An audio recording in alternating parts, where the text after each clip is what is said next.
لله رب العالمين والصلاة والسلام على رسوله الكريم وعلى آله وأصحابه أجمعين أما بعد وقال الله تبارك وتعالى في القرآن المجيد أعوذ بالله من الشيطان الرجيم بسم الله الرحمن الرحيم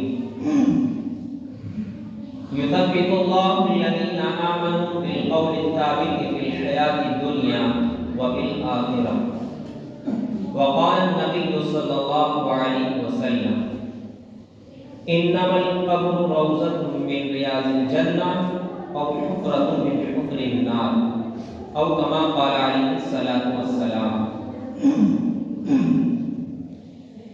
میرے پیارے دینی اور ایمانی بھائیوں، آخرت کی منزل میں سب سے پہلی منزل قبر کی منزل ہے. اگر قبر کی منزل آسان ہو گئی تو پھر باقی کی منزلیں بھی آسان ہو جائیں گی. لیکن میرے پیارے، اگر قبر کی منزل سخت ہو گئی تو پھر آگے کی منزلیں اور بھی زیادہ سخت ہو جائیں گی. حضرت عثمان غنی رضی اللہ تعالی عنہ جب کسی قبر کے پاس کھڑے ہوتے تو اس قدر ہوتے کہ آنسو سے داڑھی مبارک تر ہو جاتی تھی. کسی شخص نے کہا کہ آپ کے سامنے جنت دوزخ کا تذکرہ ہوتا ہے، جنت کے ثواب، جنت کے انعامات اور دوزخ کے عذاب کا تذکرہ ہوتا ہے، تو آپ اس قدر نہیں روتے جتنا کہ آپ کسی قبر کو دیکھ کر روتے ہیں. حضرت عثمان غنی رضی اللہ تعالی عنہ نے فرمایا کہ قبر آخرت کی منزلوں میں سب سے پہلی منزل ہے. اگر قبر سے نجات مل گئی تو باقی کی منزلیں آسان ہو جائیں گی، اور پھر اگر قبر سے نجات نہ ملی تو پھر آگے کی منزلیں اور بھی زیادہ سخت ہو جائیں گی. پھر عثمان غنی رضی اللہ تعالی عنہ نے فرمایا کہ اللہ کے رسول صلی اللہ علیہ وسلم فرماتے ہیں ما رأيت منظرا قط الا والقبر افزع منه. کہ اللہ کے رسول صلی اللہ علیہ وسلم فرماتے ہیں کہ قبر سے زیادہ خوفناک منظر ہم نے دیکھا ہی نہیں. حضرت اسماء بنت ابو بکر رضی اللہ تعالی عنہ کہ اللہ کے رسول صلی اللہ علیہ وسلم کی سالی ہے، وہ فرماتی ہے کہ ایک مرتبہ اللہ کے رسول صلی اللہ علیہ وسلم اپنے خطبے میں فتنہ قبر کا ذکر کر رہے تھے، تو اس قدر اللہ کے رسول صلی اللہ علیہ وسلم نے بیان کیا کہ سارے صحابہ کرام دہاڑے مار مار کر رونے لگے، بحران برپا ہو گیا. حضرت اسماء بنت ابی بکر رضی اللہ تعالی عنہ کہتی ہے کہ میں بات نہ سمجھ سکی. جب سکون ہوا مجلس میں تو بات قریب کے ایک شخص سے میں نے پوچھا کہ اللہ کے رسول صلی اللہ علیہ وسلم کیا فرما رہے تھے؟ تو اس نے جواب دیا کہ اللہ کے رسول صلی اللہ علیہ وسلم فرما رہے تھے کہ قد اوحی الیک انکم جئتم بالحق، کہ تم لوگوں میرے اوپر وحی کی گئی ہے کہ تم لوگوں کے اوپر فتنہ دجال سے پہلے تم لوگ فتنہ قبر میں مبتلا کیے جاؤ گے. میرے پیارے، کوئی ایسا دن نہیں گزرتا کہ قبر یہ نہ کہتی ہو کہ میں بیگانگی کا گھر ہوں، میں تنہائی کا گھر ہوں، میں مٹی کا گھر ہوں، میں کیڑے مکوڑے کا گھر ہوں.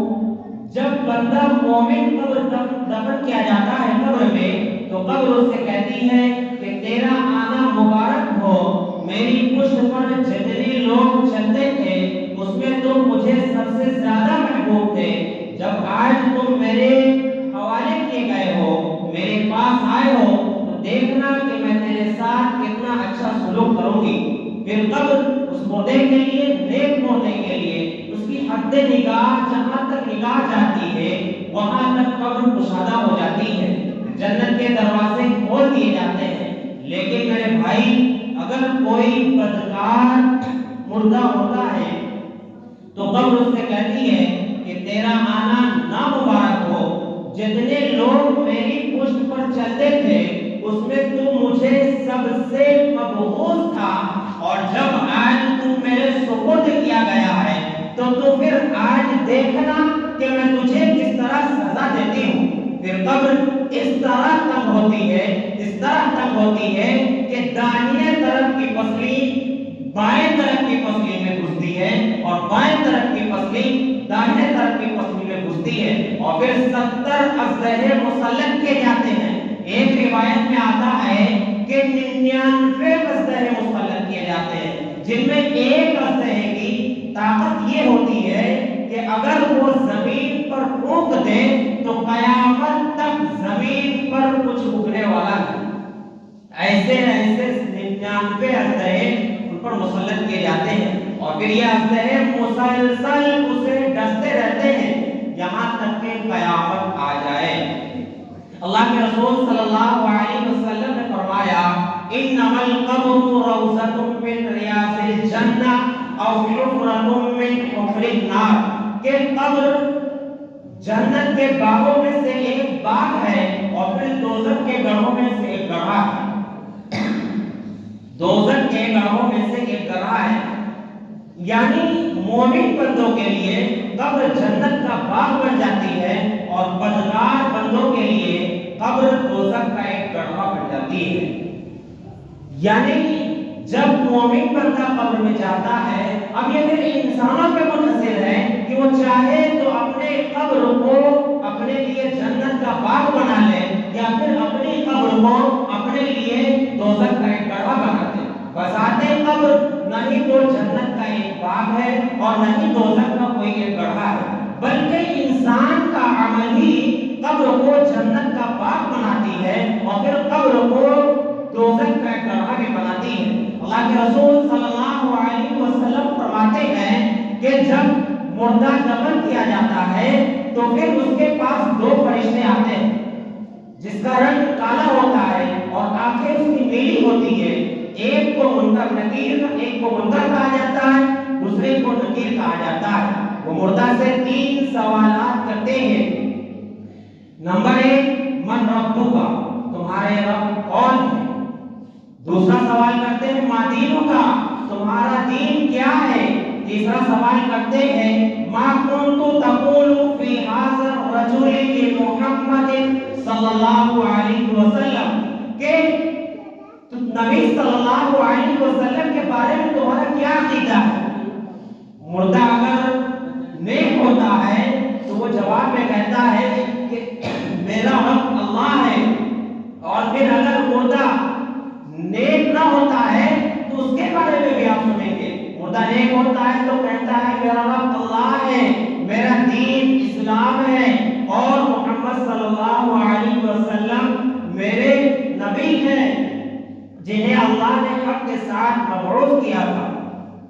پھر جنت کا فرش، جنت کا لباس اس نیک بندے کے لیے عطا کیا جاتا ہے، اور جنت کی کھڑکیاں کھول دی جاتی ہیں، اور پھر فرشتے ان سے کہتے ہیں کہ تم پیار اور محبت کی نیند سو جا جیسے کہ دلہن سو جاتی ہے، اور پھر قیامت تک کے لیے اسے پیار اور محبت کی نیند میں سلا دیا جاتا ہے۔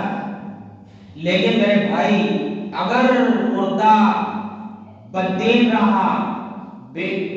رہا تو پھر وہ کہتا ہے ہاہو لا ادری ہائے افسوس میں نہیں جانتا، ہائے افسوس میں نہیں جانتا۔ پھر فرشتے کو حکم ہوتا ہے کہ ان کے لیے جہنم کی بستر بچھا دو، جہنم کا لباس پہنا دو، جہنم کی کھڑکی کھول دو۔ لہذا جہنم کی کھڑکی کھول دی جاتی ہے، پھر قبر میں گرم ہوا آنے لگتی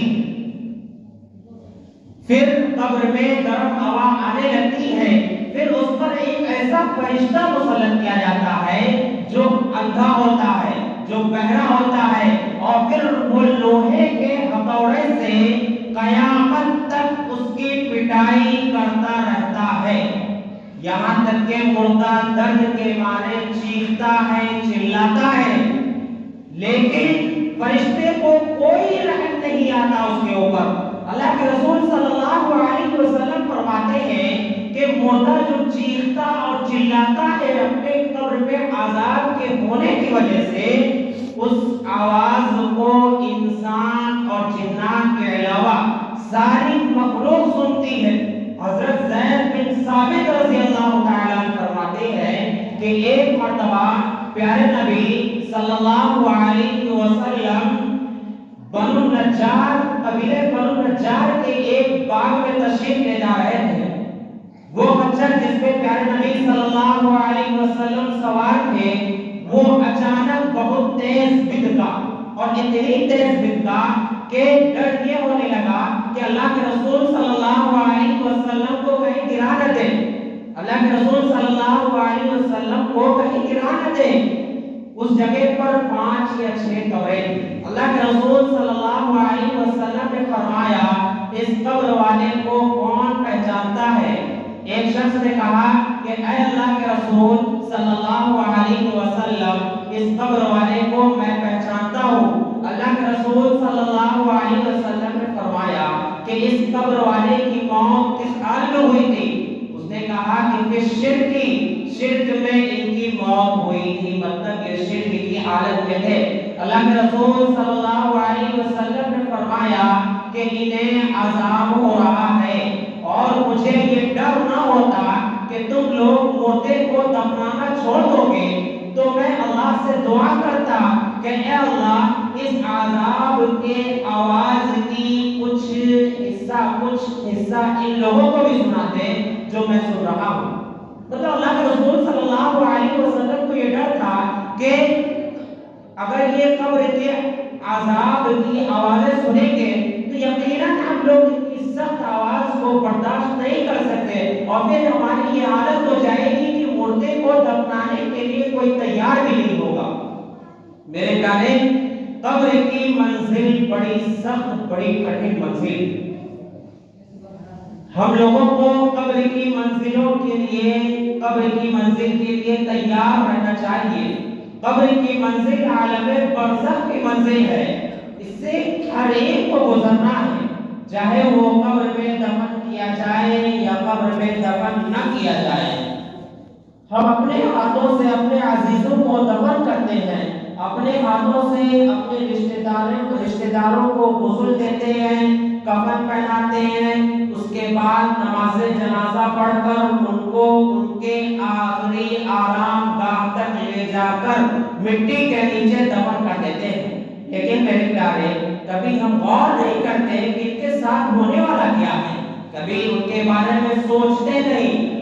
اللہ کے رسول صلی اللہ علیہ وسلم فرماتے ہیں کہ قبر کی پہلی رات ایسی رات ہوتی ہے کہ اس رات کے بارے میں انسان نہ تو دیکھنے اور اس رات کو گزارنے کی بات تو بہت دور کی ہے، اس رات کے بارے میں انسان اپنے خیال میں کبھی سوچا بھی نہ ہوگا کہ وہ رات، قبر کی پہلی رات انسان کے ساتھ کیسی ہوگی۔ نہ جانے کیا معاملہ کر بیٹھے وہ راتیں، کیا معاملہ کر بیٹھے قبر کی پہلی منزل، پہلی راتیں۔ اللہ کے رسول صلی اللہ علیہ وسلم فرماتے ہیں کہ اپنے اعمال کو اتنے اچھے بنا لو کہ قبر کی منزلیں کم سے کم تمہاری آسان ہو جائے، اس لیے کہ قبر کی منزل اتنی خطرناک منزل ہے کہ یہ 1 سال 2 سال کی بات نہیں ہے، یہ جب تک قیامت نہ آ جائے تب تک کا معاملہ ہے۔ قیامت کب آ جائے یہ کسی کو پتہ نہیں، قیامت تک قبر کے اندر اگر کسی کے عذاب کا فیصلہ ہو گیا تو قیامت کی صبح تک اس کے ساتھ عذاب ہوتا رہے گا، جو ابھی میں نے پیچھے بیان کیا۔ میرے پیارے، غور کرنے کی بات ہے، بہت افسوس کی بات ہے، وہ عمل جو قبر کی کٹھین گھڑی میں ہمارے ساتھ کام آنے والے ہیں، وہ عمل ہمارے پاس کتنا ہے، آپ کو غور کرنا ہے، آپ کو سوچنا ہے، اور پھر وہ مال و اولاد، وہ مال و متاع جو اس مشکل وقت میں ہمارا ساتھ نہیں دیں گے، اس کو ہم زیادہ سے زیادہ حاصل کرنے کی فکر میں لگے رہتے ہیں کہ زیادہ سے زیادہ مال و دولت ہم حاصل کر لیں۔ میرے پیارے، بہت ہی افسوس کی بات ہے، حاصل کرنے کی کیا چیز ہے، ہم حاصل کیا کر رہے ہیں، جمع کرنے کی کیا چیز ہے، ہم جمع کیا کر رہے ہیں۔ اللہ تبارک و تعالیٰ سے آخر میں دعا کرتا ہوں کہ اللہ تبارک و تعالیٰ ہم سب کے قبر کی منزل کو آسان فرمائیں، اور پھر موت سے پہلے موت کی تیاری کرنے کی توفیق عطا فرمائیں۔ جو حضرات سنت ادا نہیں کی ہیں وہ سنت ادا کریں۔ وآخر دعوانا الحمدللہ۔